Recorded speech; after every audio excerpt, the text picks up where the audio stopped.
Ano kaya ang tunay na pakiramdam ng mga mangingisda sa laot? Hirap, pagod, at sakripisyong dinaranas nila. Samahan niyo ako, subukan nating maranasan lahat yan. Hindi lang yun, gagawin natin yun sa isang tournament. Diretso na kami sa laot, pero napansin ko yung mga kasama ko ba't nagtatanggal ng tsinelas? Game, biyahe muna at hahanap ng spot. Oh, ito nga pala yung gagamitin naming fishing rod.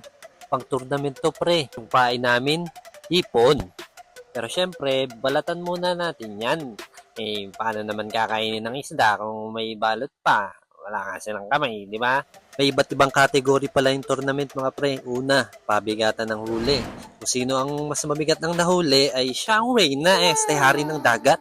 At yung isa, pinakakakaibang species. Kung makakuha ka ng isdang mukhang hindi pa nadodocument sa science, automatic, pwede yun. Ilang years ka na boss nag-fishing? 13 years na po. Uy, Grabe naman. hintay kami at naghintay. Parang hinihintay mo yung crush mong mag-reply. Hanggang sa biglang, Ay pare, higit naman.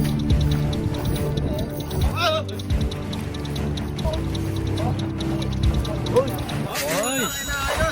Dito, pakita mo dito. Tol!